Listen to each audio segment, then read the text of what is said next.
weekly walkabout. Let's have a look what's going on.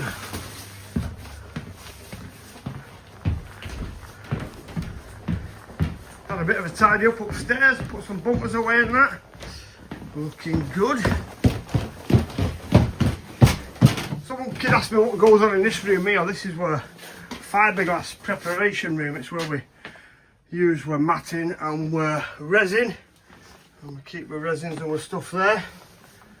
And all the preparation gear, all the masks and safety kit up there, and floppy disks and stuff, basically a store. So moving on, so Colin has been making some moulds for the air strips for this front bumper on this old American racer for Mr. Robinson. So they'll be out of the mould today, they can be fitted to the bumper, and then if next time he crashes it, we've got all the bits ready.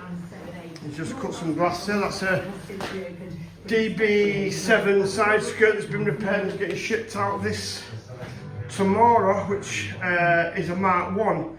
We only have had, I don't know if anyone who does have a Mark, sorry, this is a Mark 1 tomorrow. We only had a Mark 2 tomorrow front, and the difference is they, on the Mark 1 to the Mark 2, they took this double indicator size lights out and fit the driving lamp there, so we've had to reinstate the Mark 1. So I'm quite pleased with that, that's coming on well. We've just got some work to do on that side. There's a massive piece missing out the bottom of the wing and the arch area that covers the battery, so that will be the next job. Now, it's been a slow process that, but it's getting there.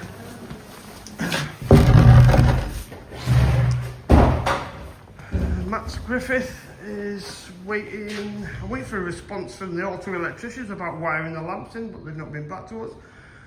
ECU has just arrived for the Porsche Cabriolet, so we're going to try and code that in. It's a coded item.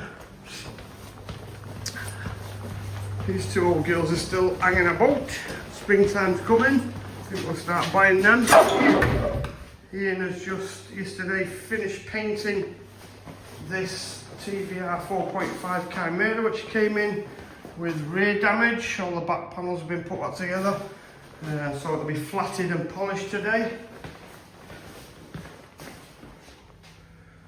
Colour match is okay, it's good for purple. The rest of the car was in fantastic condition pre-accident, and once it's all back together, it's going to Australia to a regular customer I've got there. Middle of the workshop is a mess because we've been stripping this fire damaged Aston Martin, which had an interior fire. So all that will be marked up, processed and advertised. Bonnets, bumpers, wings, lights, suspension, loads and loads of bits. Mr. Brieford's Porsche is in for a snapped engine mount and an engine management light. Lotus Elise arrived in yesterday, so that's being processed now. It's having its chassis blasted off, and it's coming with some light fiberglass damage on the rear. The Bentley is getting picked away, picked to death. TVR chassis have been stripped of the final bits on them. From them, I tried to advertise them, no one's interested in them, so they're getting scrapped. There you go. Bentley Arnage is waiting for ignition switch. It's sold, that's away. The Aston Martin DB7 with the vandal damage on is next in the paint shop. Decided to give it a lick of paint. No one's been interested in it as it is. I think the cost of painting a car makes it quite prohibitive for some people. You know, they get quotes for like 6 or 7 grand for these sort of cars, which then makes this an expensive car. So if we can bring that in for a couple of grand, it'll sell well. What have we got down here? That 111R, the yellow one, is away to Italy next week. This Jaguar, my old Jaguar, was starting to get broke. Same as this DB7 here. Any parts for DB7s? I've got 3 cars in now for braking, so plenty of Aston bits. The Westfield SE8 still there, although I did have some inquiries this week, but they went cold. Energy thieves, I call them. Energy thieves, but we're aware of them. But this is 205, still there, not moved. I'll be getting it in the ear off my son if I don't get my arse together with that and get it sorted for him.